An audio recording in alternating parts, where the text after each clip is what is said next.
Our greatest modern crisis is now our most unexpected window into the ancient past. As glaciers and ice patches vanish at a startling pace, they are not just revealing rock. They are unveiling entire worlds, perfectly preserved and frozen in place for thousands of years. This is not a slow geological process. It is a sudden, rapid unmasking of history. Across melting frontiers, we are finding prehistoric hunting camps, left exactly as their last inhabitants walked away. These sites offer a pristine snapshot of human life from a time before written records.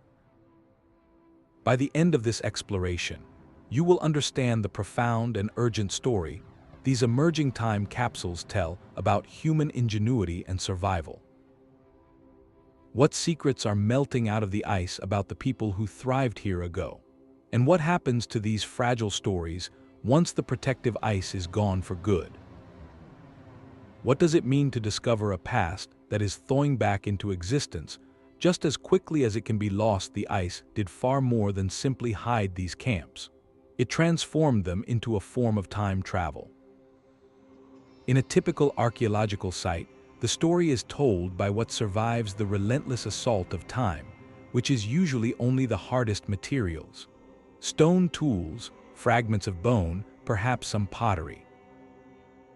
The organic essence of a life, the wood of a spear shaft, the leather of a boot, the woven fiber of a bag, these almost always rot away, leaving us to guess at the complete. Ice is different. It is a deep freeze on a continental scale. When an object is swallowed by a creeping glacier or buried in a persistent ice patch, it enters a world of perpetual cold and, crucially, a world without oxygen. Decay is a biological process. It requires warmth and bacteria. Remove those elements and time simply stops. A wooden arrow, fletched with feathers and bound with sinew, does not crumble. It waits. For 8,000 years, it waits in perfect stillness, until the very same climate forces that preserved it now release it back to the light. This is why these sites are so revolutionary. They are not collections of fragments. They are complete inventories.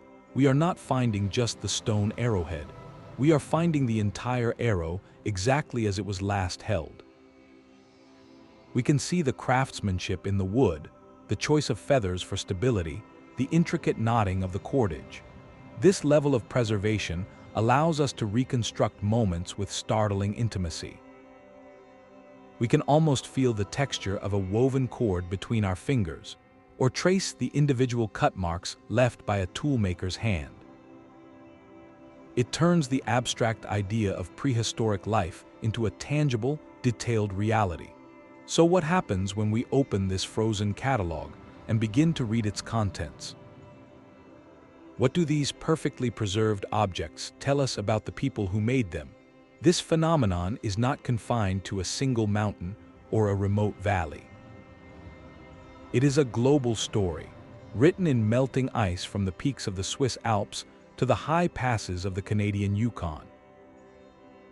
As the planet warms, a synchronized unveiling is taking place across the entire northern hemisphere, turning mountain ranges into open-air museums of human prehistory. In the mountains of Norway, receding ice patches have yielded a breathtaking collection of artifacts, from Iron Age horseshoes to Viking Age walking sticks. Each item telling a story of travel and trade across the high snowfields. The famous the Iceman, discovered in the Italian Alps, was an early and dramatic example of what the ice could hold. A single individual from over 5,000 years ago found with his clothing and tools intact. But today, the discoveries are not just about individuals. They are about entire landscapes of activity now re-emerging. In the Rocky Mountains of the United States and Canada, melting ice at altitudes above 10,000 feet is revealing hunting blinds, weapon fragments, and tool caches left by indigenous peoples over. These were not permanent settlements, but strategic seasonal camps used for hunting high-altitude game like bighorn sheep or caribou. The sheer geographic spread of these sites tells us something profound. It shows that for thousands of years, across continents and cultures, humans developed sophisticated knowledge to not just survive in these harsh, elevated worlds, but to thrive within them. They understood animal migrations, weather patterns, and the precise locations where ice and snow would create natural traps or preserve meat. This widespread pattern of discovery transforms a curious local find into a global archaeological event. It is both an unprecedented opportunity and a race against time. Each artifact that melts free is a data point in a vast, interconnected story of human adaptation. But each one is also immediately vulnerable to the elements it was protected from for so long. Once exposed to sun, wind, and rain, these organic treasures can decay in a matter of years or even months, so the question becomes urgent. What are we learning from this sudden, global catalog of icebound history? The true scale of this phenomenon became clear through a single, accidental discovery. In the autumn of 1991, two hikers in the Italian Alps stumbled upon a body partially freed from the ice. This was not a modern tragedy, but a message from a distant age. The individual, soon nicknamed the Iceman, had been resting in a high mountain pass for over 5,300 years. His discovery was a seismic event in archaeology. Here was not just a collection of bones, but a complete person, preserved with his clothing, tools, and even the contents of his last meal. He wore a cloak of woven grass and leggings of goat leather. He carried a copper axe, a flint knife, a quiver of arrows, and a birch bark container that likely held embers for starting fires. The ice had held him in a state of suspended animation, offering a portrait of a life from the Copper Age with a clarity no one thought possible. While story was deeply personal, his impact was profoundly scientific. He was the definitive proof of concept. He demonstrated that glacial ice was not a barren wasteland for archaeology, but one of the most extraordinary preservation environments on Earth. It shifted the entire field's gaze upward. Researchers realized that if one person could be preserved so perfectly, what else might be waiting in the world's high, cold places? Was the precedent the first major clue that the mountains held frozen archives? He transformed high-altitude ice from a geological feature into a historical frontier, setting the stage for the systematic search for the hunting camps and artifacts we are finding today. His discovery asked a new question of every melting glacier.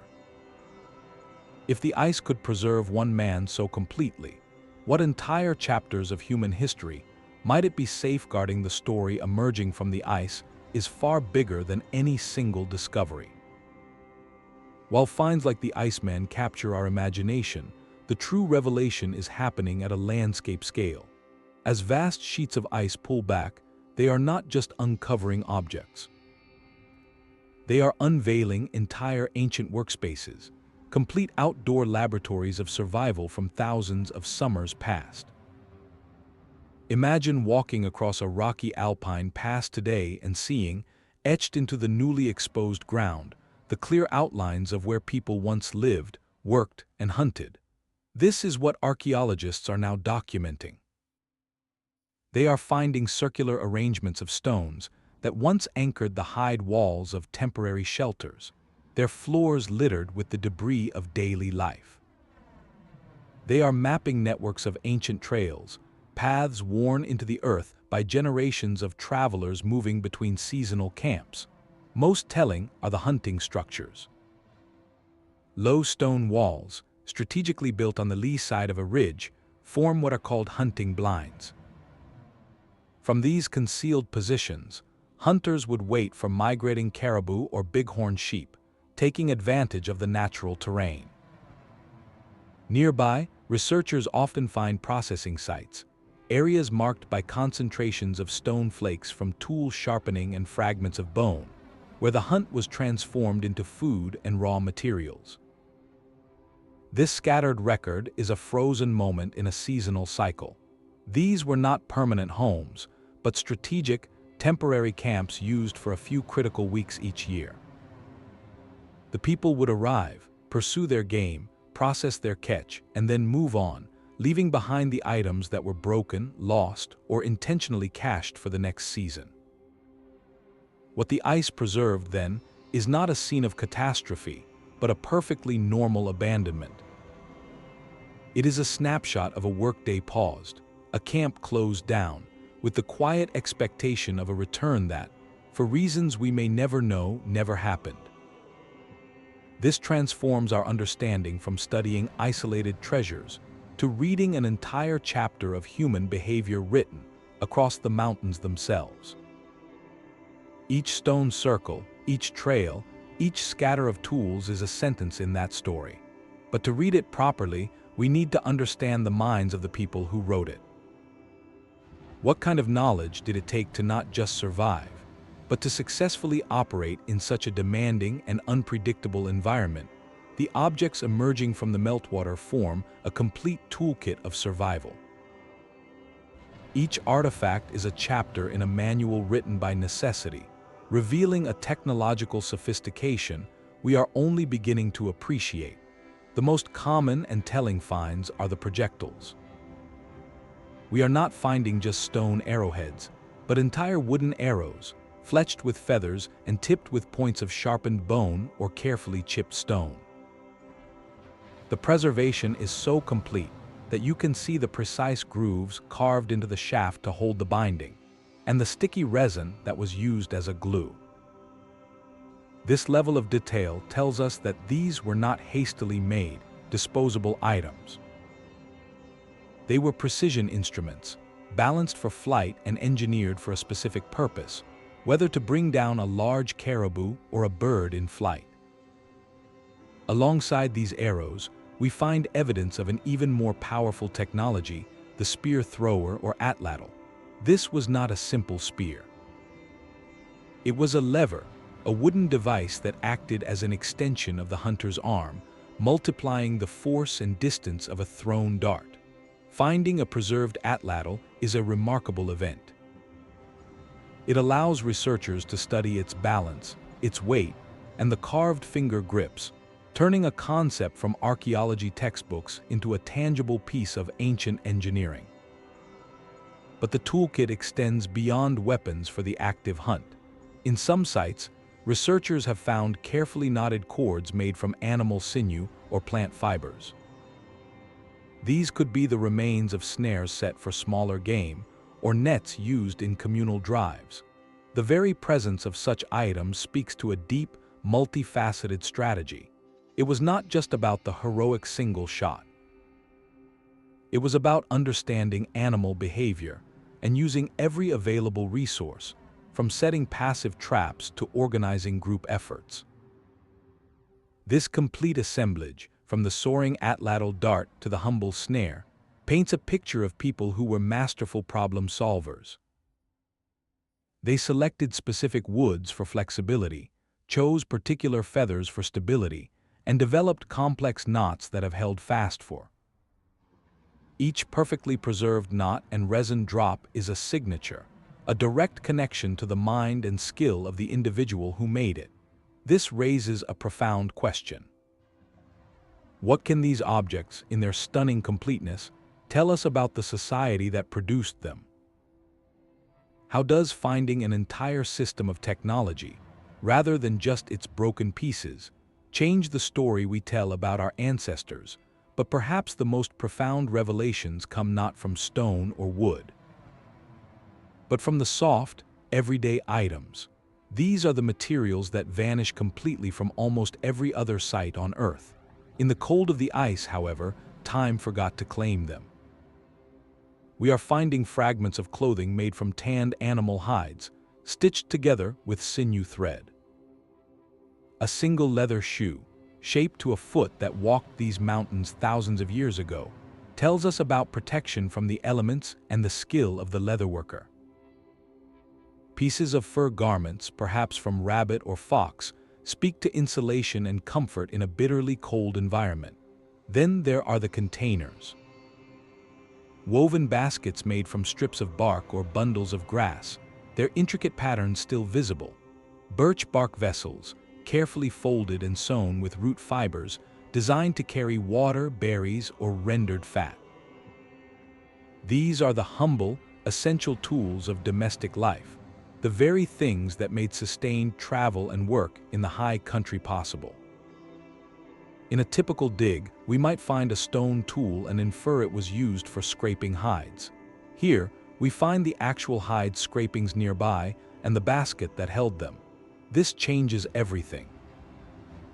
It moves our understanding from speculation about what might have been to a direct observation of what was. We can see the wear patterns on a shoe sole, suggesting long journeys. We can analyze the residues inside a birch bark container, identifying traces of ancient meals or medicinal plants. This organic evidence fills in the silent majority of prehistoric life. It shows us the texture of their world, the ingenuity applied not just to hunting, but to carrying, storing, cooking, and clothing themselves. It transforms anonymous figures from the past into practical, resourceful people solving the same basic problems we do, just with a profoundly different set of materials. Their society is no longer defined solely by its weapons, but by its baskets and its shoes. This complete picture raises a new and more intimate line of inquiry. What can the very food they ate, preserved in these containers and even in their own bodies, tell us about how they lived within this vast, challenging landscape? The very food they left behind offers its own kind of testimony. But to build a true timeline from these fragments, we need a calendar. How do we know that a wooden arrow is 8,000 years old and not 800? The answer lies in a quiet scientific revolution, one that turns a piece of ancient wood or a scrap of leather into a precise historical clock. The most famous method is radiocarbon dating. All living things absorb a faint, natural trace of radioactive carbon from the atmosphere.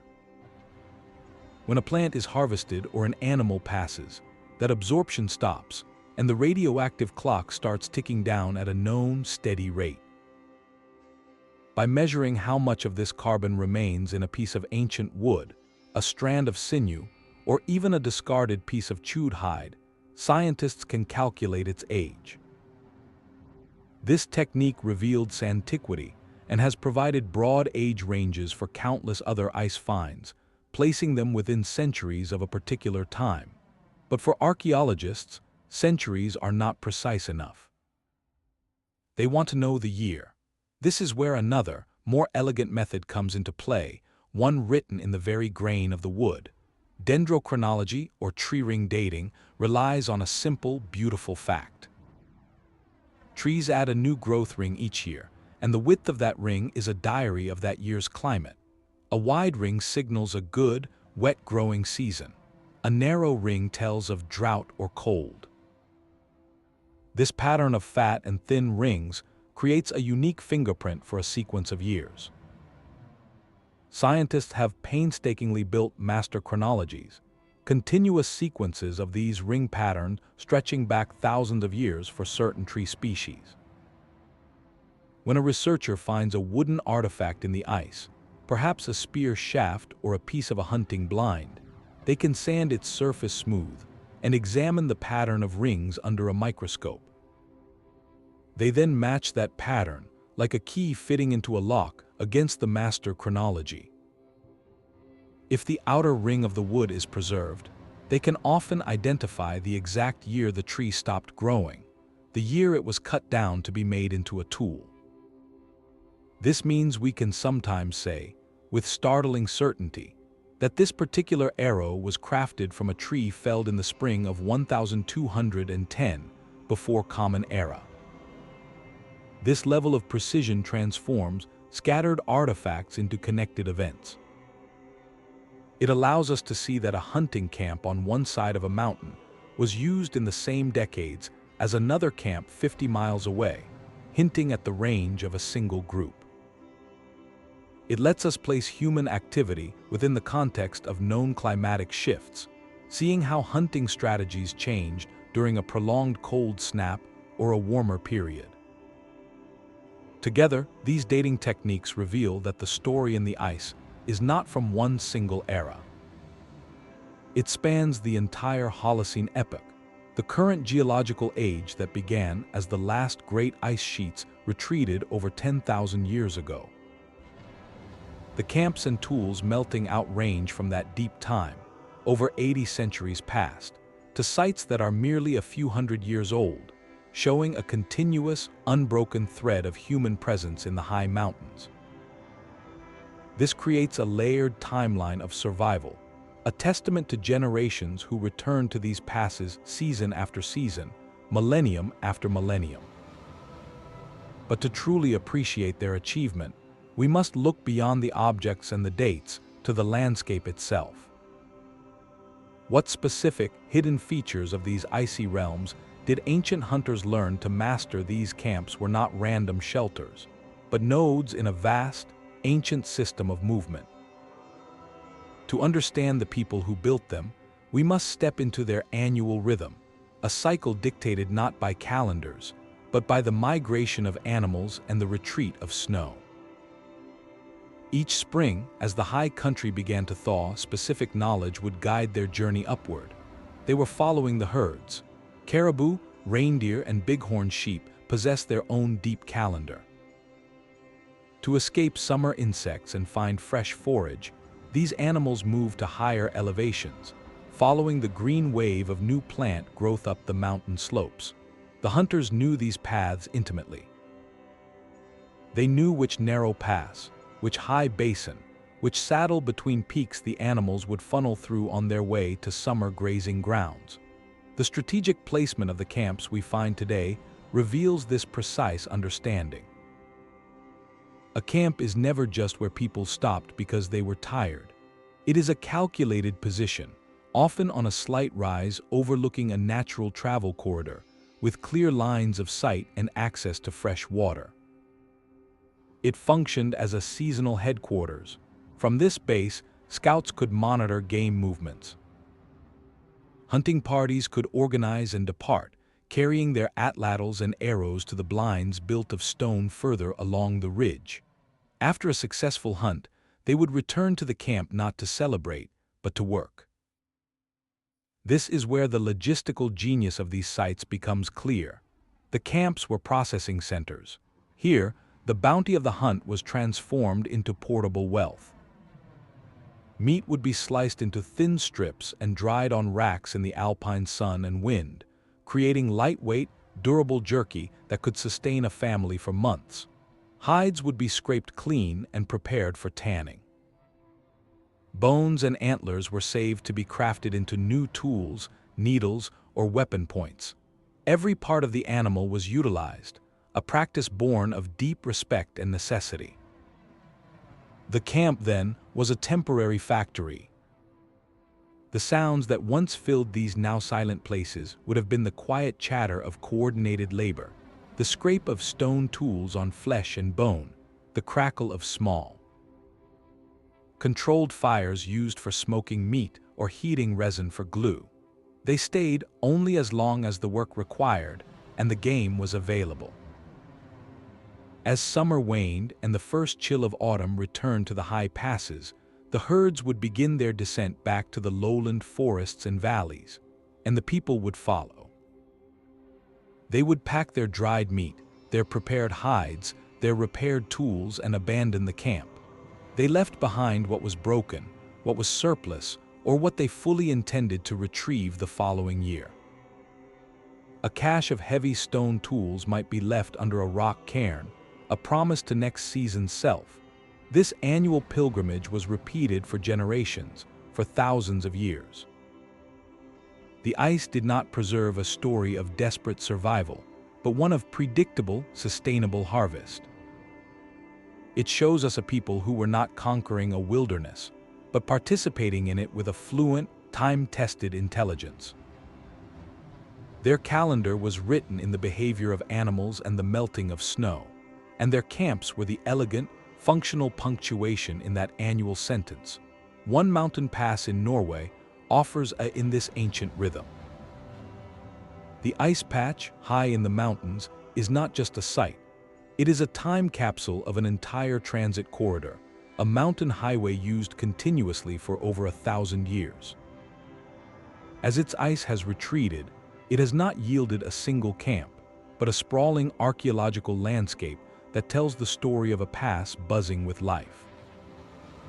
The artifacts span from the Roman Iron Age, around 300 Common Era, to the Viking Age and beyond, ending around the year 1500. This was not a place used for a few generations. It was a vital artery for at least 1,200 years. The finds here create a stunningly complete inventory of mountain travel. There are, of course, the expected hunting tools, like iron arrowheads and spear points, speaking to the pursuit of reindeer across the snowfields, but tells a much broader story. Scattered across the melt zone are the humble, telling objects of everyday journeys. A simple wooden whisk, likely used to churn butter or separate milk, tells us that people were not just passing through quickly. They were stopping, making camp, and preparing meals. Horseshoes and remains of sleds point to the transport of goods. But perhaps the most poignant find is a woolen tunic, discarded or lost by a traveler centuries ago. It is a simple, practical garment, woven for warmth and durability, and its discovery makes the past feel startlingly immediate. Someone felt the cold here, just as a hiker would today. These objects collectively paint a picture of as more than a hunting ground. It was a regulated route for moving livestock to summer pastures, for accessing high-altitude resources like antler and hide, and for trade between mountain communities and lower valleys. The pass connected worlds. A piece of imported glass bead or a fragment of a vessel might have traveled a long distance before being carried over this high, cold crossing. The volume and variety of artifacts suggest this was a known, managed route. Travelers would have followed cairns, piles of stones marking the path through the fog and snow. They would have known where to find shelter from sudden storms. The loss of an item like a tunic or a horseshoe was a personal misfortune, but it was a predictable hazard of using this efficient, if demanding, shortcut through the mountains. Shows us that the high ice was not a barrier, but a seasonal connector.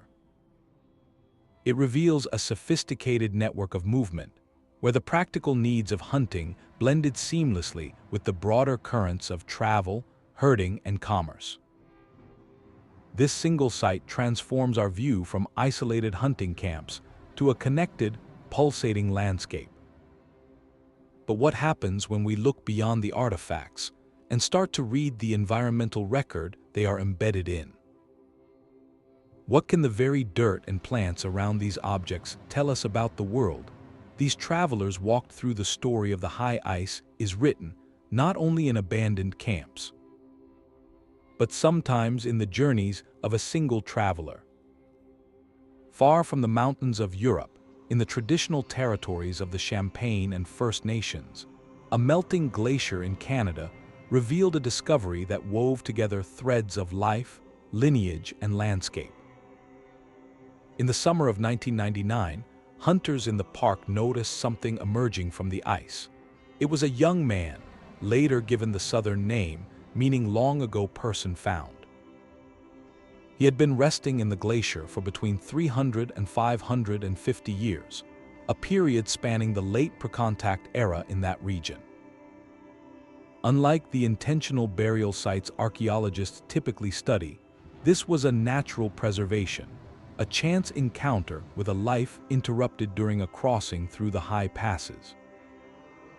He was discovered with his possessions still with him, a traveling kit for the mountains.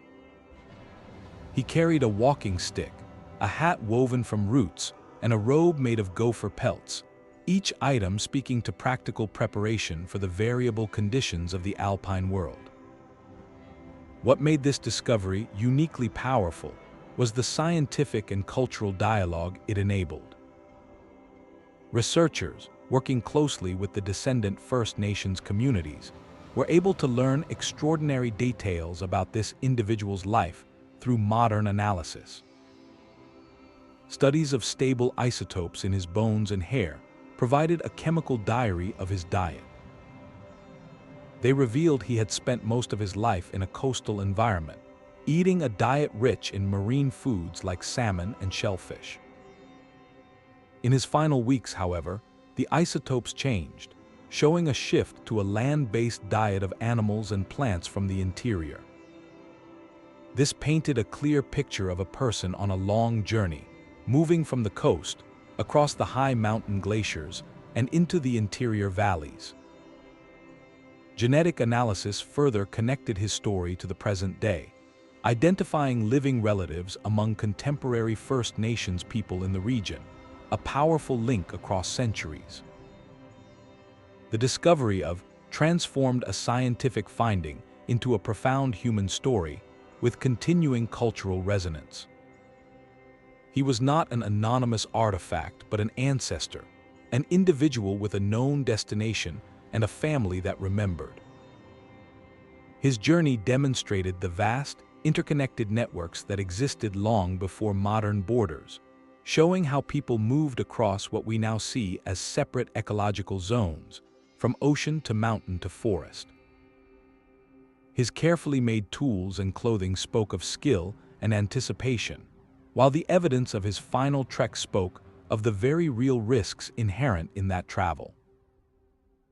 For the descendant communities, the discovery and the subsequent collaborative research provided a tangible, deeply personal connection to their heritage and to the land itself. Confirming oral histories of travel and trade routes through the challenging mountain terrain. His story, emerging so clearly from the melting ice, reminds us that these are not just archaeological sites. They are places where individual lives intersect with grand patterns of movement, culture, and survival, offering a name and a path to a past that is suddenly, and respectfully, very close. The ground beneath these ancient camps holds another kind of record entirely. Alongside the tools and the traces of human activity, the ice has also perfectly preserved the very world those hunters walked through. When archaeologists carefully excavate a thawing site, they are not just looking for artifacts. They are collecting samples of the soil itself, sifting through the sediment that has been locked in frozen stasis for. Within that dirt, they find a treasure trove of paleoecological clues, tiny fragments that reconstruct an entire ecosystem. Preserved leaves, seeds, and pollen from long-vanished plants tell us what was growing nearby. The delicate wing cases of beetles and other insects, species that are highly sensitive to temperature, indicate whether the climate was warmer or cooler than today. Perhaps most telling are the ancient droppings of animals, perfectly preserved by the cold. These remains offer a direct window into the diet and health of the caribou or sheep that once grazed these slopes. Each tiny seed in that dung tells a story of what the animal ate, which in turn reveals what plants were thriving in that specific place and time. This environmental snapshot is invaluable. It allows scientists to do more than just date a camp. It lets them reconstruct the living backdrop against which the human drama took place. They can determine if a hunting blind was positioned on a windswept alpine ridge dotted with hardy shrubs, or if it overlooked a lush, grassy basin that would have attracted herds. By analyzing the mix of plants and insects, they can estimate the temperature and precipitation patterns of that particular summer, centuries, or even ago. This turns the archaeological site into a holistic portrait. We move from knowing that people were there to understanding why they were there. The environmental data explains their strategy. It shows that their camp placement was a response to a specific, observable reality of grass, water, and animal movement. The hunters were reading a landscape we can now begin to read again, thanks to these frozen fragments of leaves, insects, and earth. Their profound success depended on this detailed knowledge of a living, breathing world, a world we are only now rediscovering, one melting patch of dirt at a time. This unprecedented unveiling of history is driven by a single, powerful force. The very same warming global temperatures that pose profound challenges for our modern world are the reason these ancient camps are emerging into the light. For thousands of years, high-altitude ice patches and glaciers acted as stable, deep-freeze archives. They grew in winter and shrank slightly in summer, but overall, they maintained a delicate balance, preserving everything they swallowed. That balance is now broken.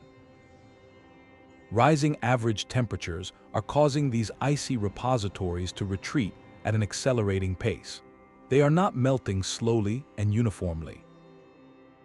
They are pulling back rapidly, exposing vast areas of bedrock and sediment that have not seen the sun for.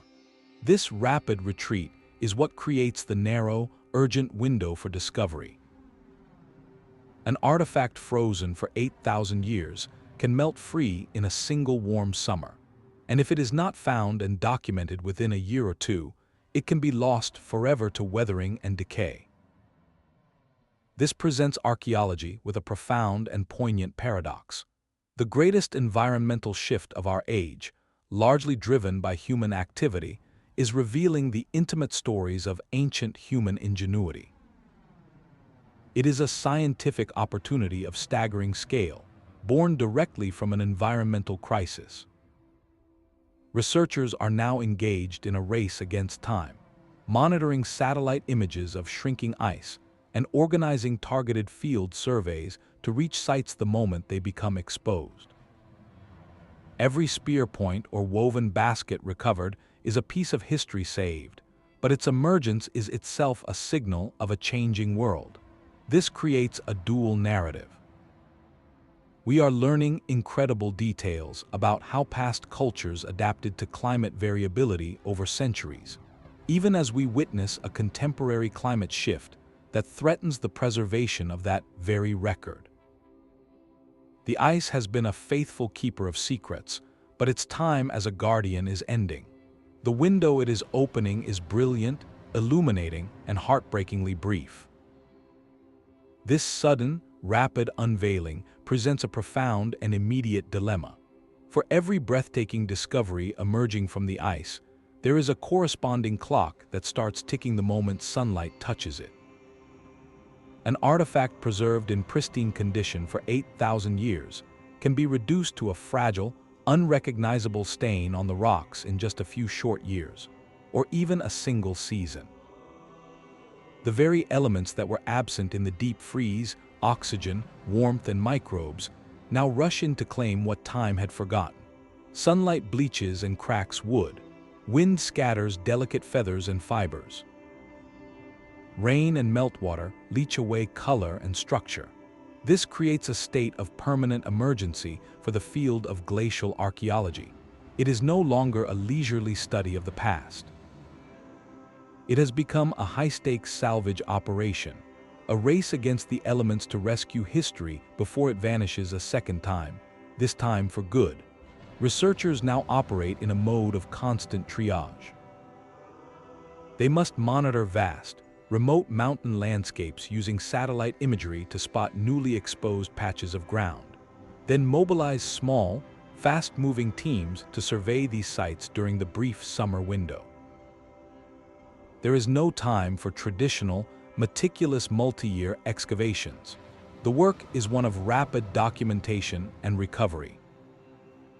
Every item from a grand spear thrower to the tiniest cordage fragment must be photographed in, its exact location recorded with GPS, and then carefully collected. The priority is stabilization. Once recovered, these organic treasures are kept cold and damp, mimicking their icy tomb, until they can be slowly and scientifically dried in controlled laboratory settings to prevent them from warping or crumbling. This logistical scramble transforms the archaeologist's role. They are part detective, part first responder, working against a deadline set not by grant cycles, but by the relentless pace of a warming climate. Each successful recovery feels like a narrow victory, a chapter saved from being erased just as we learned how to read it. This rapid salvage operation raises a question that goes far beyond scientific technique. When an object melts free from the ice, who does it truly belong to? This is not a simple matter of finders keepers. It is a profound ethical dimension woven into the very fabric of these discoveries. Many of these emerging sites lie on the traditional, unceded territories of indigenous peoples, whose ancestors lived in and moved through these high landscapes for thousands of years. For these communities, a spear point or a woven basket is not merely an artifact. It is a tangible link to a forebear, a piece of a living cultural narrative that has been passed down through generations in stories, songs, and place names. The arrival of archaeologists, therefore, is not an automatic welcome. It can be seen as an intrusion, a new chapter in a long history of outsiders removing cultural heritage. This reality has fundamentally reshaped how glacial archaeology is conducted today. The most meaningful and respectful work now happens through partnership, not presumption. It begins with a conversation, not a permit. Leading researchers understand that their scientific inquiry must be guided by and shared with the descendant communities who have the deepest stake in what is found. This collaboration is transformative. Indigenous knowledge holders often possess oral histories that speak of specific mountain passes, hunting grounds, and events that align startlingly well with the archaeological record. A place name might translate to "where the caribou cross," directly pointing researchers to a likely area for discovery. Traditional knowledge about seasonal patterns, plant use, and tool-making techniques provides a vital lens, turning an inert object into an understood piece of a cultural whole. In practice, this means joint field teams. Elders and knowledge keepers work alongside archaeologists on the mountain, offering insights that no textbook can provide. It means decisions about where to survey, what to recover, and how to care for the items are made together. In some cases, artifacts are studied and then repatriated, returned to the community to be cared for according to their cultural protocols. This partnership acknowledges a powerful truth. The ice is not just preserving objects, it is safeguarding heritage, and the rightful stewards of that heritage are often the people whose identity is woven into it. This ethical framework does not hinder the science. It enriches it beyond measure, creating a more complete, respectful, and accurate story of the human past. It recognizes that the greatest discovery is not the artifact itself, but the shared understanding it can foster between worlds separated by time, yet connected by a common landscape. To win this race against time, archaeologists have turned to an arsenal of 21st century tools. The vast, rugged, and often dangerous terrain of melting glaciers makes traditional foot surveys nearly impossible and far too slow.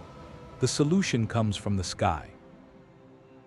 Scientists now routinely analyze high-resolution satellite imagery, watching from space as dark patches of bedrock emerge from the retreating white ice. These images act as an early warning system, pinpointing exactly where the ground has been newly exposed, allowing teams to prioritize their field efforts with surgical precision. Once a promising area is identified, the next scout is a drone. These small, agile aircraft can fly over treacherous crevasses and steep slopes that would take a human team days to navigate. Equipped with cameras, they capture thousands of overlapping photographs, which software then stitches together into incredibly detailed three-dimensional maps of the entire site. This digital landscape allows researchers to study the layout of stone circles and artifact scatters from the safety of their camp, planning their recovery work down to the centimeter. But the technology does more than just find and map. It helps us understand movement. This is where Geographic Information Systems, or GIS, becomes the digital brain of the operation. GIS is more than just a high-tech map. It is a powerful analytical tool that layers different types of information. Researchers can input the precise location of every artifact find, every hunting blind, and every ancient trail. Then, they layer on modern topographic data, showing slope, elevation, and visibility. They can add reconstructed ancient vegetation maps based on those preserved seeds and pollen. By analyzing all this data together, GIS allows scientists to run simulations and ask profound questions. What routes would have offered the easiest travel while maintaining cover from game? From which hunting blind would a hunter have had the clearest line of sight to a migrating caribou herd? The software can model these ancient decisions, revealing the logic embedded in the landscape. It turns a scatter of points on a map into a reconstructed network of travel and strategy, showing how people moved efficiently through a complex and challenging world. This fusion of space-age observation and digital analysis is what transforms a collection of individual finds into a comprehensible story of prehistoric life. We are not just picking up what the ice leaves behind. We are using the tools of our own era to listen to the landscape itself, and to finally hear the patterns of movement it has held in silence for thousands of years. These pristine camps are quietly rewriting the story of prehistoric life. For decades, the textbook image of early hunter-gatherers was one of constant, desperate wandering, a hand-to-mouth existence with simple tools and limited foresight. The evidence melting from the ice directly challenges that assumption, revealing societies of remarkable complexity and foresight. The toolkits alone tell a story far beyond basic survival. Finding an entire arrow, with its carefully selected wood, precisely fletched feathers, and resin-tipped point, shows these were not crude implements made in the moment. They were the product of specialized knowledge, often involving multiple steps and materials gathered at different times of the year. This implies teaching, tradition, and the luxury of time to craft excellence. Even more telling is the evidence of trade and connection. At several high-altitude sites, researchers have found materials that could not possibly originate locally. Obsidian, a volcanic glass prized for its razor-sharp edges, has been chemically traced to sources hundreds of miles away. Seashells from distant coasts and beads made from exotic minerals appear in mountain passes far from any ocean or mine. These objects are fragments of vast, ancient social networks. They prove that these so-called isolated mountain hunters were part of a much larger world. A person carrying an obsidian blade to a high camp was connected to a chain of relationships, trade routes, and information exchange that spanned enormous geographic and cultural distances. This reshapes our understanding of their world from a lonely struggle to a connected, interactive web of communities. But perhaps the most profound insight is into their minds, their relationship with time and the land. The very existence of these seasonal camps, revisited year after year for generations, speaks to a deep generational memory. They were not nomads in the sense of random movement. They were highly scheduled participants in an annual cycle. Their calendar was written in the behavior of animals and the melting of. They knew that in late spring, the caribou would funnel through a specific pass, and they would be there, with their blinds repaired and their tools ready. They cached heavy stone tools under cairns, a direct investment in the future, a promise to their future selves or their children that they would return. This represents a sophisticated form of landscape engineering and long-term planning. They were not just living in the environment. They were managing it, using fire to clear brush and improve grazing for game, building stone structures to channel animal movements, and passing down precise navigational knowledge through stories and songs. The ice-preserved record shows us people who were not primitive wanderers, but expert ecologists, strategists, and engineers. Their legacy, now emerging into the light, is one of intricate adaptation and intelligent coexistence with a demanding world, a lesson written in stone, wood, and sinew that has waited for us to finally read. The very speed of this great unveiling is also its greatest tragedy. For every artifact carefully documented and saved, countless others are vanishing without a trace. The ice retreats in fits and starts, driven by increasingly erratic weather patterns. A sudden, intense, can melt a centuries-old snowdrift in a matter of days, exposing a fragile wooden tool to the relentless sun and drying winds. By the time a research team can mobilize and reach that remote location, perhaps months later, the object may have already warped, cracked, and begun to disintegrate into the soil. It becomes an archaeological ghost, a story hinted at by a strange stain on a rock or a few scattered fibers, but its full form and meaning are lost forever. The record we are assembling is, by its very nature, incomplete.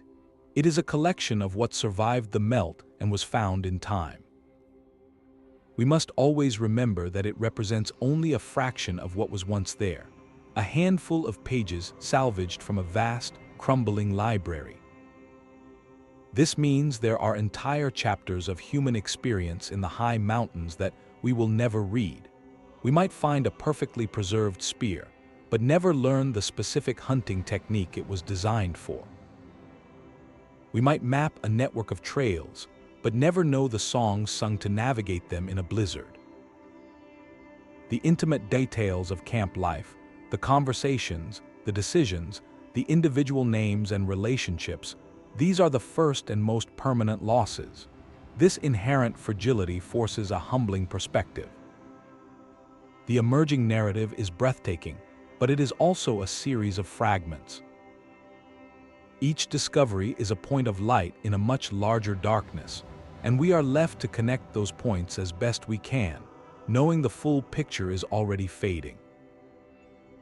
This reality makes every recovered item profoundly precious, not just for what it tells us, but for all the silent stories it stands in for.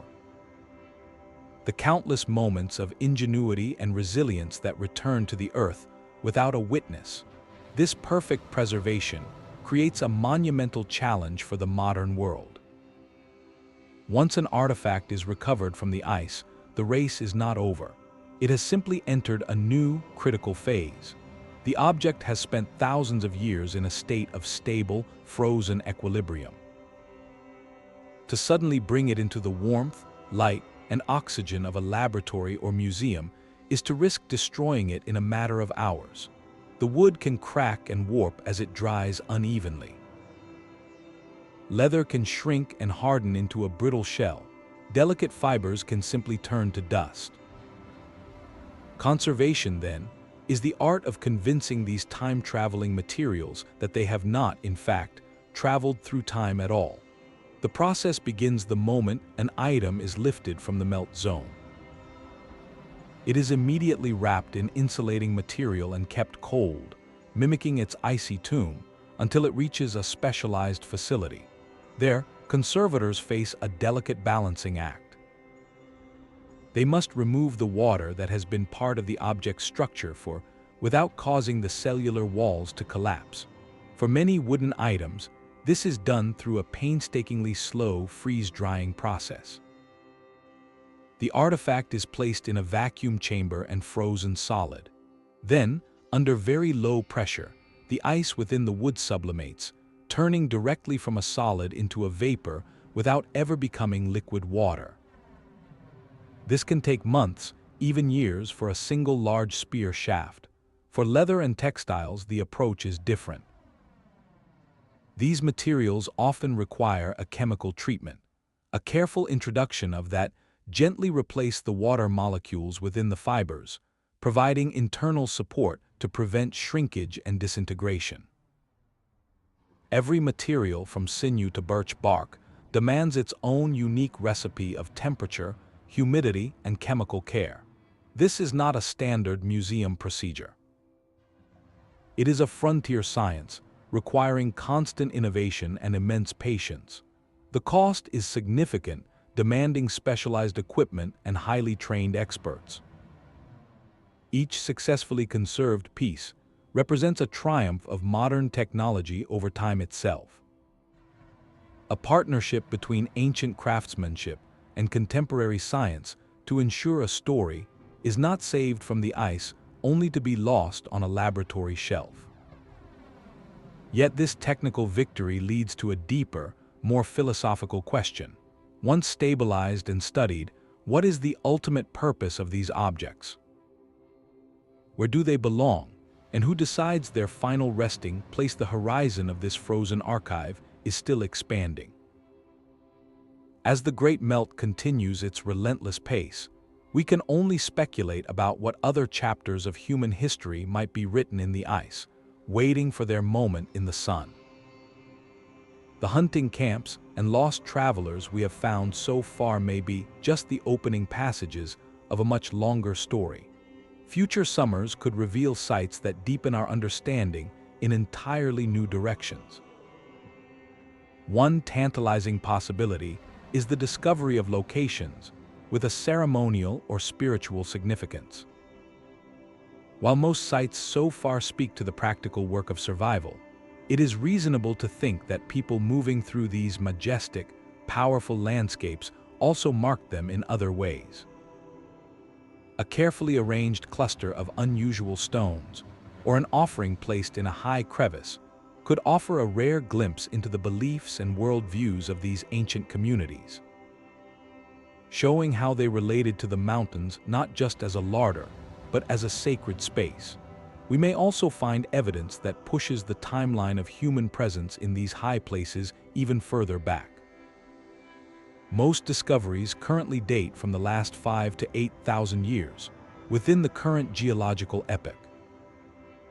But what if the ice holds clues from the very tail end of the last great ice age, when the first pioneering groups followed retreating glaciers into new territories? Finding tools or camps from that pivotal era of exploration, over 10,000 years ago, would rewrite our maps of early human migration across continents, showing how people navigated and utilized icy corridors we once thought were barren. Furthermore, the melting may reveal more extensive infrastructure of movement. We have seen trails and passes, but what about more permanent shelters or even trading posts strategically located at the intersection of multiple routes? Such finds would solidify our view of the mountains not as barriers, but as integrated hubs in a continent-spanning network of communication and exchange. Every new melt season is an act of revelation. The story is not a closed book retrieved from the ice, but a scroll still unrolling.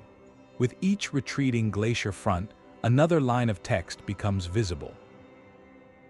This ongoing process means that our understanding is provisional, always ready to be updated by the next summer's thaw.